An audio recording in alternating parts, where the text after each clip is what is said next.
ओम नमः शिवाय। शिव पुराण रुद्र संहिता द्वितीय खंड अध्याय 13।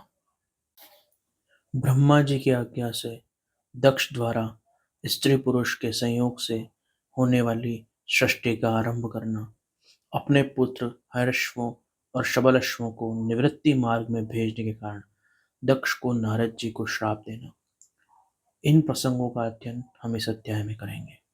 ब्रह्मा जी कहते हैं, नारद, प्रजापति दक्ष अपने आश्रम पर जाकर मेरी आज्ञा पाकर हर्ष भरे मन से नाना प्रकार की मानसिक सृष्टि करने लगे।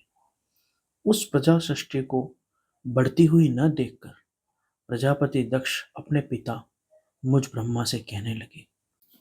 दक्ष ने कहा, हे ब्रह्मा जी, तात प्रजानाथ, प्रजा बढ़ नहीं रही है प्रभु। मैंने जितने जीवों की सृष्टि की वे सब उतने ही रह गए। हे भगवान, मैं क्या करूं? जिस उपाय से ये जीव अपने आप बढ़ने लगे वह मुझे बताइए। मैं उसी प्रकार से प्रजा की सृष्टि करूंगा, इसमें संशय नहीं। ब्रह्मा जी ने कहा, तात प्रजापति दक्ष, मेरी उत्तम बात सुनो, उसके अनुसार कार्य करो। सुरश्रेष्ठ भगवान शिव तुम्हारा कल्याण करेंगे। प्रजेश, प्रजापति पंचजन की जो परम सुंदरी पुत्री असिकनी है, उसे तुम पत्नी रूप से ग्रहण करो। उस स्त्री के साथ तुम इस प्रजा सर्ग को बढ़ाओ। उसकी जैसी स्त्री के गर्भ से तुम बहुत सी संतानें उत्पन्न कर सकोगे। प्रजापति दक्ष ने ब्रह्मा की आज्ञा के अनुसार पंचजन वीरण की पुत्री के साथ विवाह किया और अपनी पत्नी के गर्भ से प्रजापति ने कई पुत्र उत्पन्न किए, वो जो सब हय अश्व नाम से कहलाए। मुने, वे सबके सब पुत्र समान धर्म का आचरण करने वाले हुए। पिता की आज्ञा और भक्ति में तत्पर रहकर वह सदा वैदिक मार्ग पर ही चलते थे।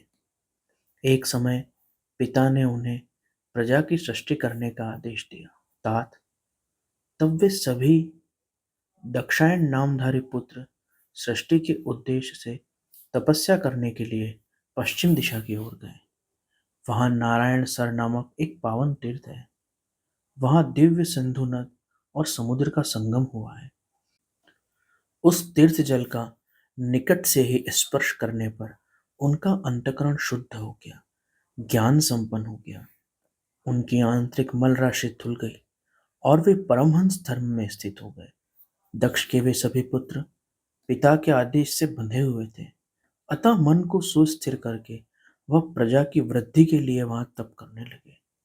वे सभी सत्पुरुषों में श्रेष्ठ थे। नारद, जब तुम्हें पता लगा कि हय अश्व नाम पुत्र सृष्टि के लिए तपस्या कर रहे हैं, तब भगवान लक्ष्मीपति के हृदय के अभिप्राय को जानकर तुम स्वयं उनके पास गए और आदर पूर्वक बोले, हे दक्ष पुत्रों, हे हर्षवगणों, तुम लोग पृथ्वी का अंत देखे बिना सृष्टि रचना के लिए कैसे उद्यत हो गए? ब्रह्मा जी कहते हैं, नारद, हय अश्व आलस्य से दूर रहने वाले थे, जन्म काल से ही बड़े बुद्धिमान थे। वे सब के सब तुम्हारा कथन सुनकर उस पर विचार करने लगे। उन्होंने विचार किया कि जो उत्तम शास्त्र रूपी पिता के निवृत्ति परक आदेश को नहीं समझता, वह केवल राजसिक आदि गुणों पर विश्वास करने वाला पुरुष सृष्टि निर्माण का कार्य कैसे आरंभ कर सकता है। ऐसे निश्चय करके वे उत्तम बुद्धि और एक चित्त वाले दक्ष कुमार नारद को प्रणाम करके उनकी परिक्रमा करके एक ऐसे पथ पर चले गए जहां से कोई वापस नहीं लौटता। नारद, तुम भगवान शंकर के मन हो। तुम समस्त लोकों में अकेले विचरा करते हो। तुम्हारे मन में कोई विकार नहीं है, क्योंकि तुम सदा महेश्वर की मनोवृत्ति अनुसार कार्य करते हो। जो बहुत समय बीत गया, तब मेरे पुत्र दक्ष प्रजापति को यह पता लगा कि उसके सभी पुत्र नारद जी की शिक्षा पाकर और त्याग के मार्ग पर, संन्यास के मार्ग पर चले गए हैं। इससे उन्हें बड़ा दुख हुआ। वे बार बार कहने लगे, उत्तम संतानों का पिता होना शोक का स्थान है, क्योंकि श्रेष्ठ पुत्रों के बिछुड़ने से पिता को बड़ा कष्ट होता है। और जो ज्ञानी एवं श्रेष्ठ पुत्र होते हैं, वह हमेशा ज्ञान के और ईश्वर के मार्ग पर चलते हैं अतः वह त्यागी एवं कामनाओं से मुक्त होने के मार्ग को अपनाते हैं। इस प्रकार विचार करते हुए दक्ष दुख व्यक्त करने लगे। वो शिव की माया से मोहित होने से पुत्र वियोग के कारण बहुत शोक में डूबने लगे। तब मुझ ब्रह्मा ने आकर अपने बेटे दक्ष को बड़े प्रेम से समझाया और सांत्वना दी। देव का विधान प्रबल होता है। यह सब बातें उनको समझाकर मैंने शांत किया। मेरे द्वारा समझाने एवं सांत्वना देने पर दक्ष ने पुनः अपनी पत्नी पंचजन की कन्या असिकनी के गर्भ से शबलाश्व नाम के पुत्र उत्पन्न किए। पिता का आदेश पाकर वे पुत्र भी प्रजा सृष्टि के लिए दृढ़तापूर्वक प्रतिज्ञा पालन का नियम ले उसी स्थान पर गए जहां उनके सिद्धि को प्राप्त हुए बड़े भाई गए थे। उस नारायण सरोवर के जल का स्पर्श होने मात्र से उनके भी सारे पाप नष्ट हो गए।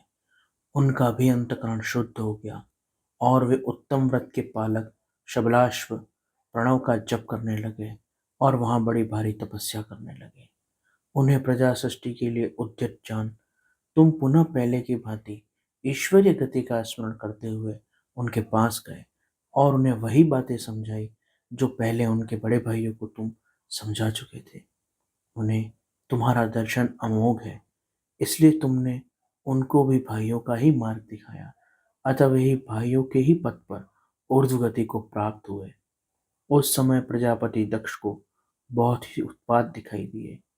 इसी से मेरे पुत्र दक्ष को बड़ा विस्मय हुआ और वे मन ही मन दुखी हुए। फिर उन्होंने पूर्ववत तुम्हारी ही करतूत से अपने पुत्रों को त्याग मार्ग पर जाता हुआ सुना। इससे उन्हें बड़ा आश्चर्य हुआ। वे पुत्र शोक में मूर्छित हो अत्यंत कष्ट का अनुभव करने लगे। फिर दक्ष ने तुम पर बड़ा क्रोध किया और कहा, यह नारद बड़ा दुष्ट है।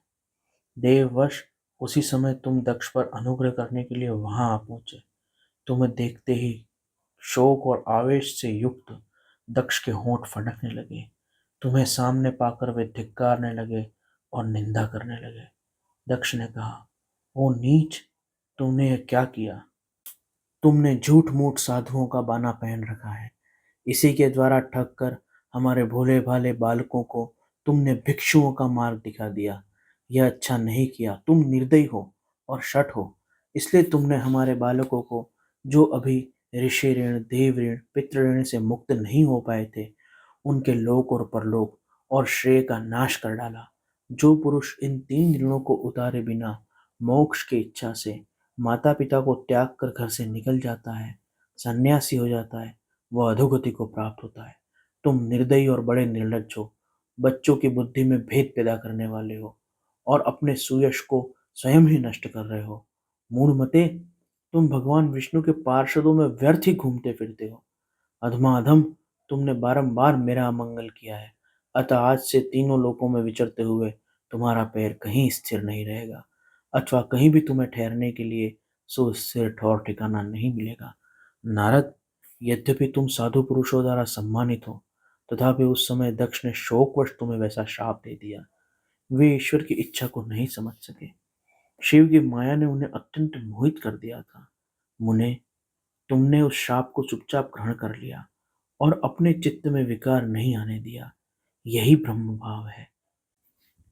ईश्वर कोटि के महात्मा पुरुष स्वयं शाप को मिटा देने में समर्थ होते भी उसे सहन कर लेते हैं।